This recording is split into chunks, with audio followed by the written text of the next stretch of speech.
The sun was setting, painting the sky in shades of orange and pink as a gentle breeze swept through the quiet suburban neighborhood. The streets were lined with neatly trimmed lawns, flower beds bursting with color, and white picket fences that seemed straight out of a storybook. It was the kind of place where life moved at a slower pace, where neighbors waved hello, and kids played until the streetlights flickered on. For Sarah Thompson, it was a peaceful refuge after long days at work. She had built a good life here for herself and her two children, Emma and Liam. Sarah was a single mom who juggled her demanding job as an attorney general with raising her energetic 9-year-old daughter, Emma, and mischievous 7-year-old son, Liam. On this particular evening, she had just returned home from another hectic day at the office. After changing into comfortable clothes, she let the kids play outside while she started preparing dinner inside. "Be back before dark," she called out to them as they raced toward the clubhouse at the end of the cul-de-sac. The clubhouse was a favorite spot for the neighborhood kids.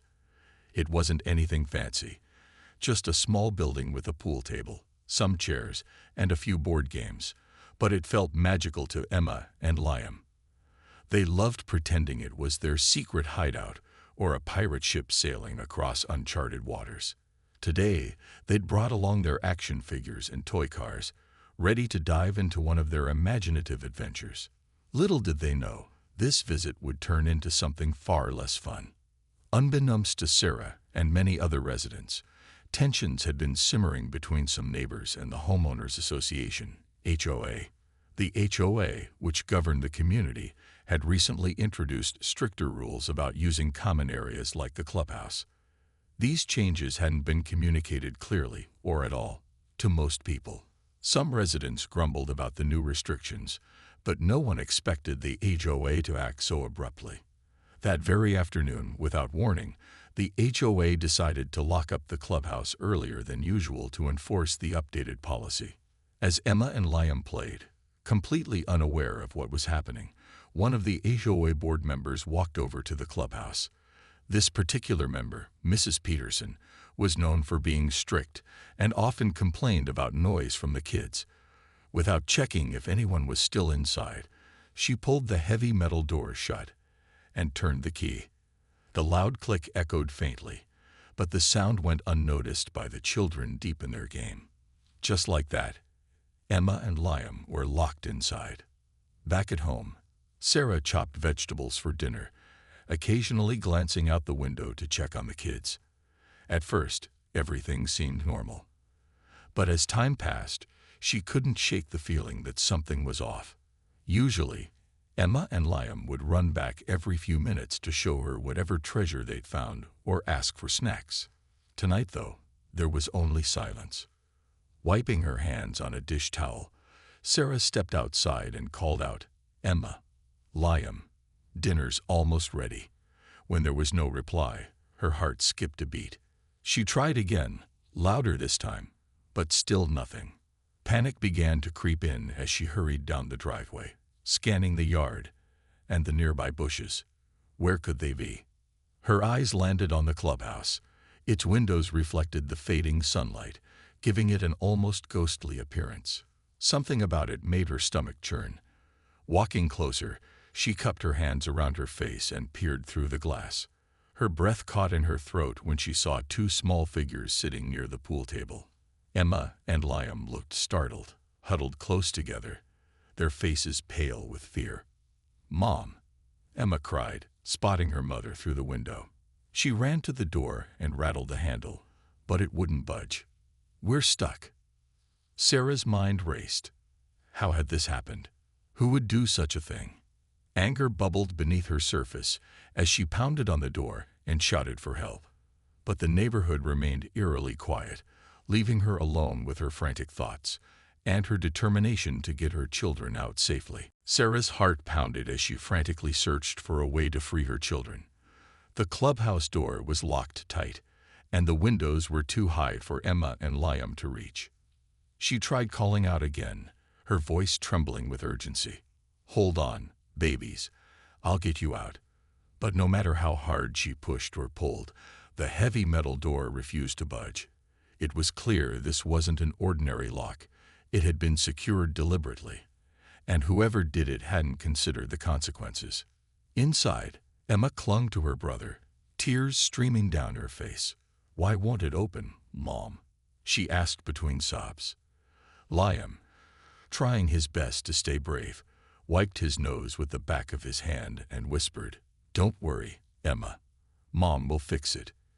Despite his words, his wide eyes betrayed his fear. Sarah could see the panic building in both of them, and it broke her heart. Her normally cheerful and carefree kids now looked small and vulnerable, trapped in a place that should have been safe. Determined not to lose her composure, Sarah took a deep breath and scanned the area. There had to be someone nearby who could help. She ran to the nearest house, knocking loudly on the door. A neighbor answered, surprised to see Sarah looking so distressed. "The clubhouse is locked," she explained quickly. "My kids are inside. Can you call maintenance or find someone with a key?" The neighbor frowned, clearly unsure of what to do. "I think Mrs. Peterson has the master key," he said hesitantly. "She's part of the HOA board. Maybe she can help." Mrs. Peterson. The name sent a chill down Sarah's spine. She knew exactly who the woman was. A stern, no-nonsense figure who always seemed to have something critical to say about everyone else's property or behavior. Sarah didn't trust her, but at this moment, she didn't have a choice. She thanked the neighbor and hurried toward Mrs. Peterson's house, dread weighing heavily on her chest. When Sarah arrived, she knocked firmly on the door. After a few moments, Mrs. Peterson opened it, her expression unreadable. "What is it?" she asked curtly, as if annoyed by the interruption. "It's my kids," Sarah said, struggling to keep her tone even. "They're locked in the clubhouse. Do you have the key?" Mrs. Peterson crossed her arms, her lips pressed into a thin line. "The clubhouse closes at 5 p.m., she replied matter-of-factly. "If your children didn't leave on time, that's not my problem." Sarah stared at her, disbelief washing over her. Was this woman serious? Her kids were trapped inside, scared and alone. And all Mrs. Peterson cared about was enforcing some arbitrary rule. Sarah felt her anger rising like a tidal wave, but she forced herself to stay calm. For Emma and Liam's sake. "Please," she said, her voice firmer now. "This isn't about rules. My children are in there. They're just kids. You must have a key." Mrs. Peterson hesitated, then sighed dramatically. "Fine," she muttered, disappearing into her house. She returned a moment later holding a set of keys, which she reluctantly handed over. "But I hope this teaches you to keep better track of your kids," she added with a sniff. Sarah bit back a sharp retort and turned away before she said something she'd regret. She rushed back to the clubhouse, her hands shaking as she fumbled with the keys. Finally, she found the right one and unlocked the door. Emma and Liam burst out immediately, throwing themselves into her arms. "Oh, thank goodness," Sarah murmured, hugging them tightly. She kissed the tops of their heads, relief flooding through her. For a brief moment, everything was okay again. But as she looked up and saw Mrs. Peterson watching from a distance, her relief gave way to fury. This wasn't just negligence, it was cruelty. And Sarah couldn't let it go unpunished. Once the initial shock wore off, Sarah sat with her kids on the front porch, wrapping them in blankets and making sure they were okay. "Are you hurt?" she asked gently, brushing hair away from Emma's tear-streaked face. Both children shook their heads, though their eyes still glistened with unshed tears. "I don't understand why she locked us in," Emma whispered, her voice quivering. "We weren't doing anything wrong." Sarah hugged her closer, her jaw tightening. "You didn't do anything wrong," she assured them. "This wasn't your fault. But I promise you, we're going to make sure this never happens again." As night fell and the neighborhood grew quiet, Sarah's mind raced. She couldn't shake the image of Mrs. Peterson's smug expression or the dismissive way she'd spoken about her kids being locked inside. Something needed to change, not just for her family, but for everyone living in this community. and Sarah knew exactly where to start. The next morning, Sarah woke up with a sense of purpose that overshadowed her usual weekday routine. Her kids were safe now, tucked into their beds after a long talk about how much she loved them and how sorry she was for what had happened. But the anger still simmered inside her like a pot on low heat. She couldn't let this go, not when it wasn't just about her family, but about fairness and accountability. As she sipped her coffee at the kitchen table, Sarah thought about the HOA's actions. It wasn't the first time they'd made life difficult for residents. There had been complaints before, neighbors whispering about unreasonable fines or sudden changes to rules without warning.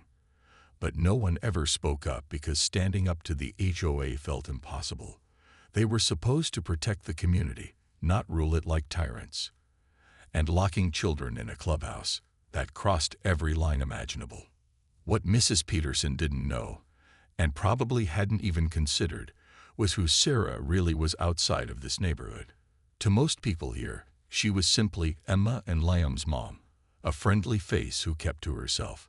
But Sarah had spent years fighting for justice as the state's attorney general. She knew how to hold people accountable, how to dig deep into policies and uncover wrongdoing. If anyone could take on the HOA, it was her. With that thought firmly planted in her mind, Sarah decided to start gathering information. She opened her laptop and began researching the HOA's bylaws, the official rules that govern the neighborhood. What she found shocked her. According to the documents, the clubhouse was supposed to remain open until 8 p.m., not 5 p.m. as Mrs. Peterson had claimed. Not only had the HOA broken its own rules, but they had also done so without notifying residents. This wasn't just poor communication, it was deliberate mismanagement. But Sarah didn't stop there. Over the next few days, she started talking to her neighbors, casually bringing up the topic of the clubhouse incident during walks or chats over the fence. At first, people were hesitant to share their thoughts, worried about retaliation from the HOA.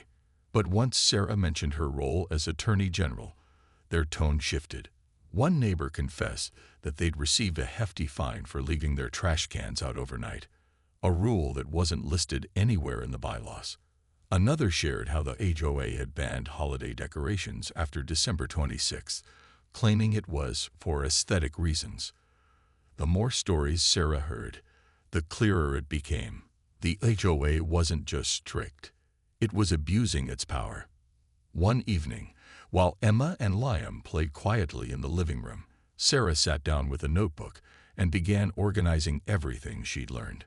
She wrote down names, dates, and specific incidents, creating a timeline of the HOA's questionable decisions.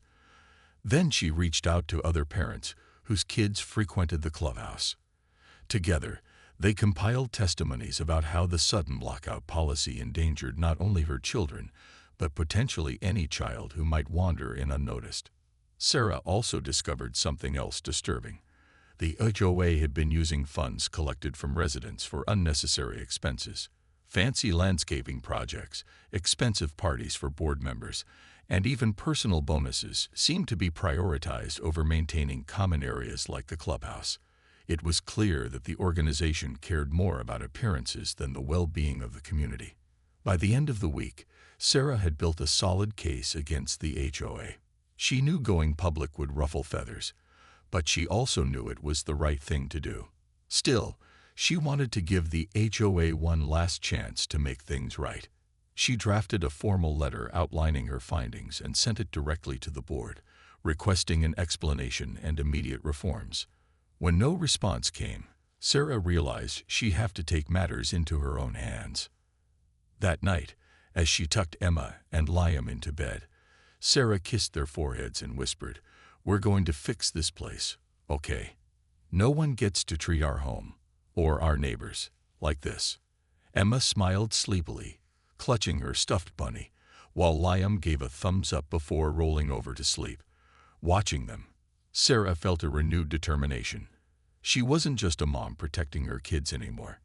She was someone ready to fight for justice, for everyone. And if the HOA thought they could silence her, they were about to learn just how wrong they were. The day of the HOA meeting arrived, and Sarah walked into the community center with a folder tucked under her arm. Inside that folder were weeks' worth of research, notes, and testimonies, all the evidence she needed to expose the HOA's mismanagement. She wasn't nervous. Instead, she felt calm and focused, like a lawyer stepping into a courtroom. This was her element, and she knew exactly what she was doing. The room buzzed with quiet chatter as residents filed in, some carrying coffee cups, others flipping through agendas handed out at the door. Most attendees looked bored or disinterested, clearly expecting another dull meeting filled with trivial updates about landscaping budgets or parking rules.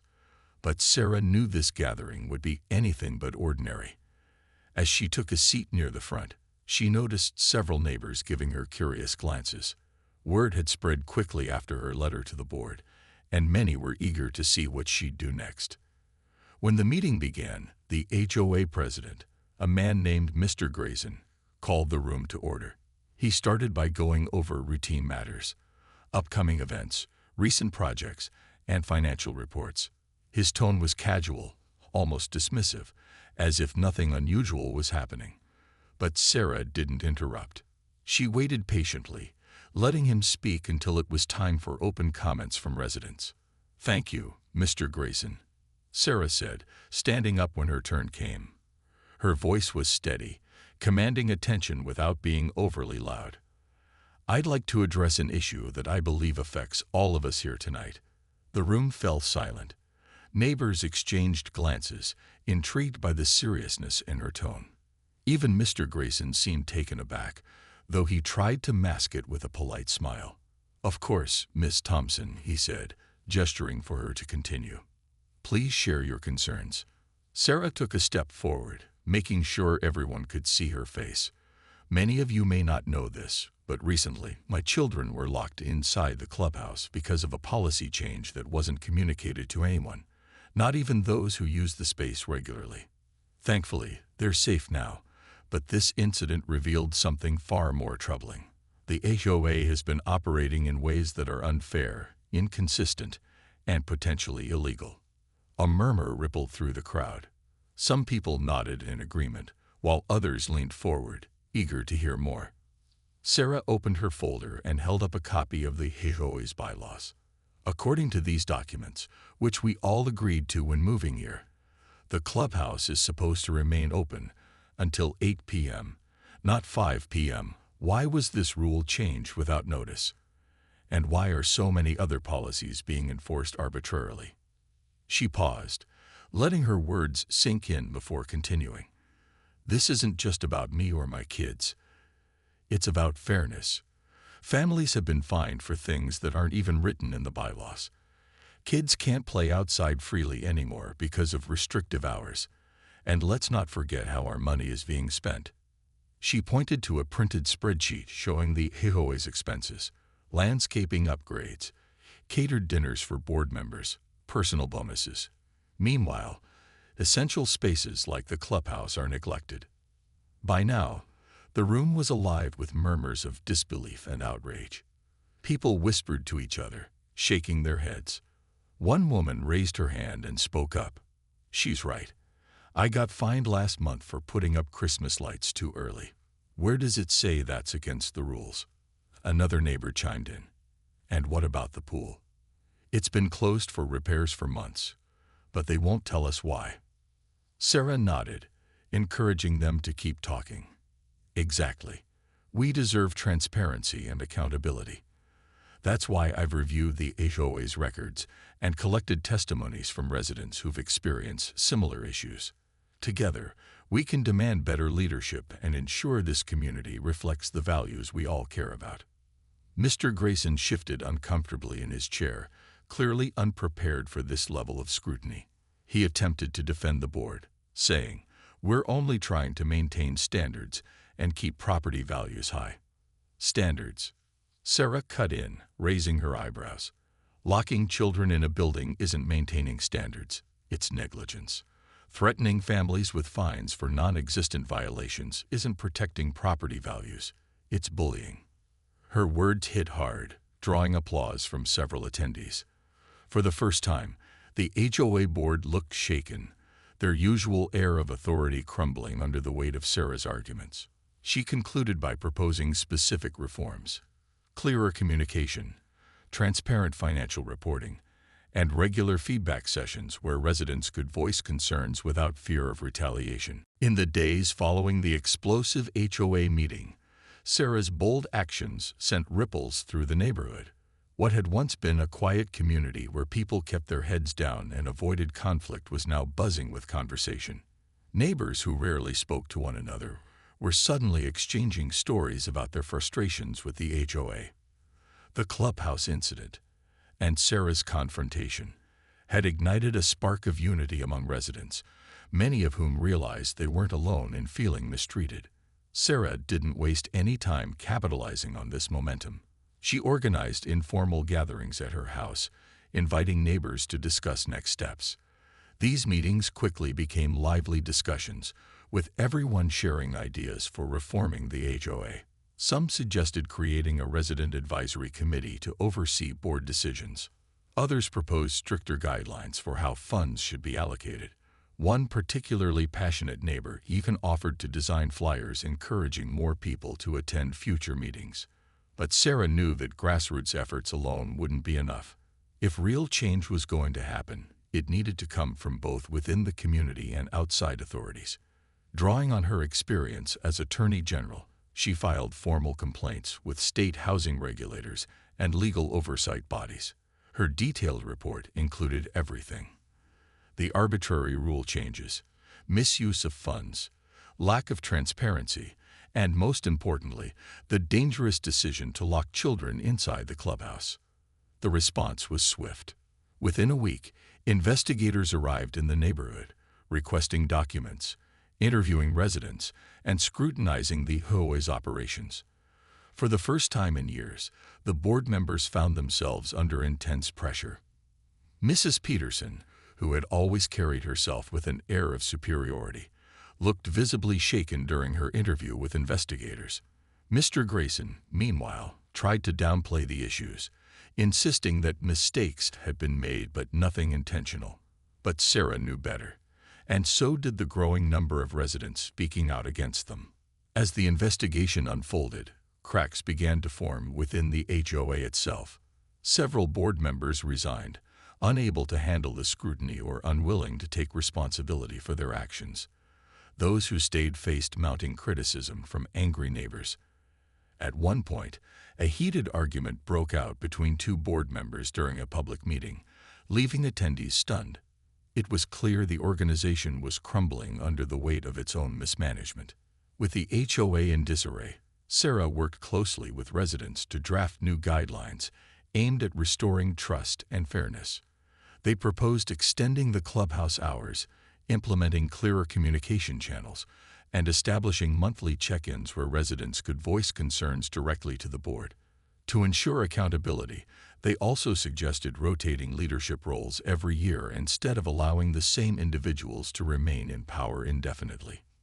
One evening, as Sarah sat at her kitchen table reviewing the draft proposals, Emma peeked over her shoulder. "Is this gonna fix everything, Mom?" she asked, her big eyes full of curiosity. "It's a start," Sarah replied with a smile, pulling her daughter onto her lap. "Change takes time, but we're moving in the right direction." Liam, sitting cross-legged on the floor with his toy cars, chimed in. "Does this mean I can play in the clubhouse again?" Sarah chuckled softly. "Yes, buddy. And you won't have to worry about getting locked in ever again." By the end of the month, the reforms were officially adopted, thanks in large part to Sarah's persistence and the support of her neighbors. The clubhouse reopened with improved safety measures, including clearly marked exit signs and emergency contact information posted near the doors. Residents breathed a collective sigh of relief as life in the neighborhood slowly returned to normal, or rather, a new kind of normal where people felt empowered to speak up. Still, Sarah knew there was work left to do. While the immediate crisis had been addressed, she wanted to make sure the HOA never reverted to its old ways. She encouraged neighbors to stay involved, reminding them that their voices mattered. "We're stronger together," she told them at a follow-up meeting. If we keep holding each other accountable, we can build something truly special here." Her words resonated deeply with the crowd, earning applause and nods of agreement. As she looked around the room, Sarah couldn't help but feel proud, not just of what she'd accomplished, but of how far the community had come. Together, they had taken a stand against injustice, proving that even the smallest voices could make a difference when united. Weeks turned into months, and the neighborhood began to transform in subtle but meaningful ways. The clubhouse, once a source of frustration and fear, became a symbol of hope and renewal. Its doors were now open longer, welcoming families with laughter and activity. Kids played freely on the pool table, while parents chatted nearby, sipping coffee or helping younger children with puzzles. Sarah often brought Emma and Liam there after school, watching as her kids rediscovered their love for the space. It felt like a fresh start, not just for her family, but for everyone. The HOA itself underwent a complete overhaul. With several former board members resigning under pressure, new volunteers stepped forward to fill the void. These weren't power-hungry figures looking to enforce strict rules. Instead, they were ordinary neighbors who genuinely cared about improving the community. Among them was Mrs. Harper, a retired teacher known for her kindness, and Mr. Patel, a soft-spoken engineer who had lived in the neighborhood for years but never gotten involved before. Together, they formed a more compassionate and transparent leadership team. Sarah worked closely with the new board to implement lasting changes. Monthly meetings became collaborative discussions rather than one-sided lectures. Residents were encouraged to share ideas, voice concerns, and vote on important decisions. A suggestion box was placed near the clubhouse entrance, giving even the shyest neighbors a chance to contribute anonymously. Slowly but surely, trust began to rebuild between the HOA and the community. One of the biggest victories came when the board agreed to publish detailed financial reports every quarter. Gone were the days of mystery expenses and questionable spending. Now residents could see exactly where their money was going and hold the board accountable if something didn't add up. The funds previously wasted on lavish projects were redirected toward practical improvements, fixing potholes, repairing the swimming pool, and adding playground equipment for younger children. But perhaps the most significant change was the shift in attitude. Neighbors no longer feared speaking up. Instead, they embraced their role as active participants in shaping their community. When someone noticed an overgrown bush blocking the sidewalk, they didn't hesitate to report it. When a family struggled to pay their dues due to financial hardship, others rallied to help without judgment. The sense of camaraderie that had been missing for so long finally returned. Still, not everyone was thrilled about the changes. Mrs. Peterson, though no longer part of the board, remained bitter about losing control. She occasionally muttered complaints about entitled people ruining traditions or making things too lenient, but her grumbles fell on deaf ears. Most residents ignored her negativity, choosing instead to focus on the positive momentum sweeping through the neighborhood. One crisp autumn afternoon, Sarah attended the grand reopening of the clubhouse. Balloons decorated the entrance, and a small crowd gathered to celebrate. Children ran around laughing, while adults mingled over plates of homemade cookies and lemonade. The atmosphere was warm and joyful, a stark contrast to the tension that had filled the room months earlier. As the festivities wound down, Mr. Patel approached Sarah with a grateful smile. "We couldn't have done this without you," he said sincerely. "You've inspired all of us to stand up and make a difference." Sarah shook her head modestly. "I didn't do it alone. Everyone here played a part. We're building something better together." Her words resonated deeply, earning nods of agreement from those nearby.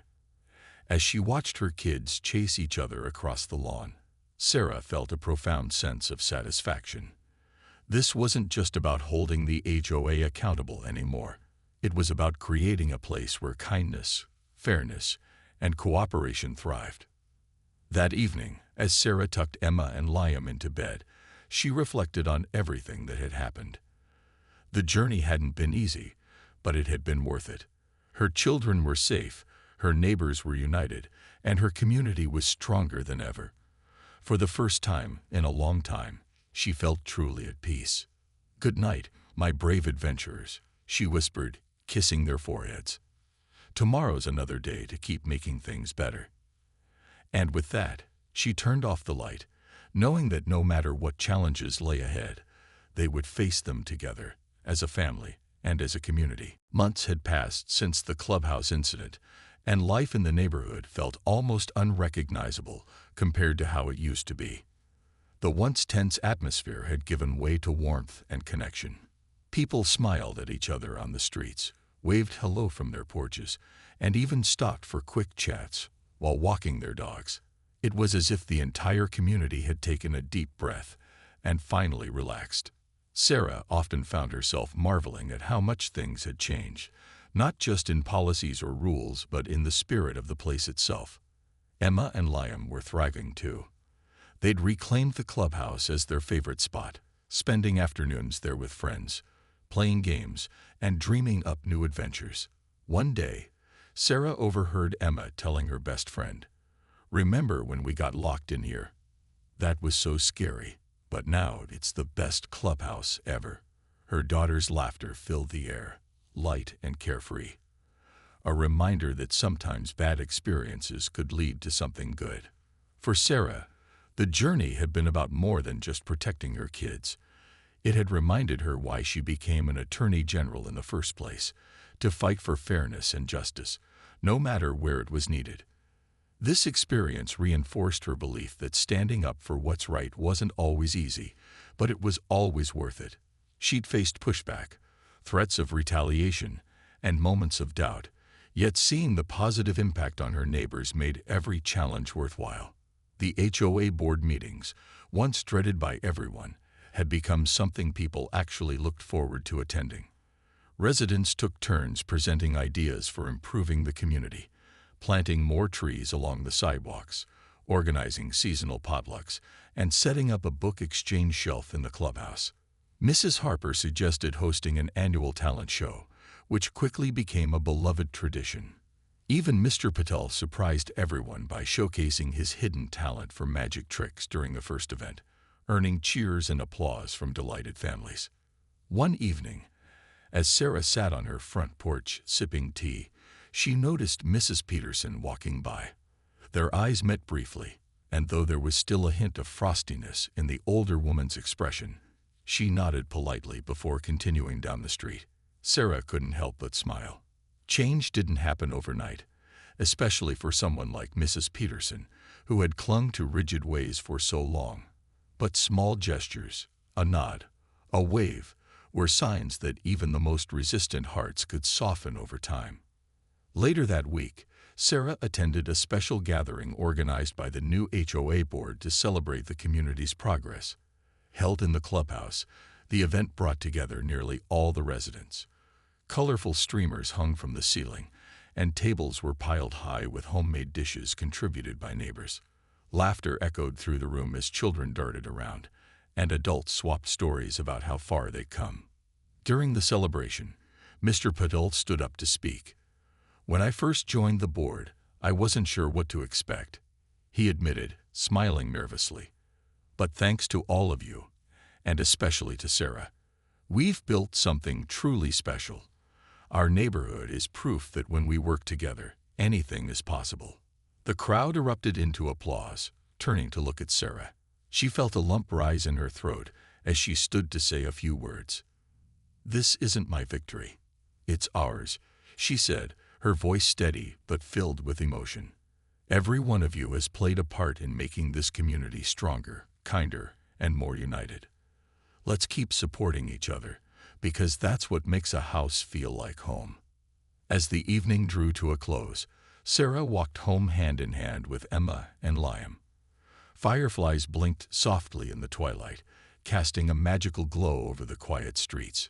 "Mom," Liam asked suddenly, "does this mean we're superheroes now?" Sarah laughed, ruffling his hair. "No, sweetheart. We're just people doing our part to make things better." But deep down, she knew they had done something heroic, not by wearing capes or performing grand feats, but by standing up for what was right and inspiring others to do the same. Sometimes, The greatest acts of courage came not from extraordinary powers, but from ordinary people choosing to care. That night, as Sarah tucked her children into bed, she kissed their foreheads and whispered, "I'm so proud of us."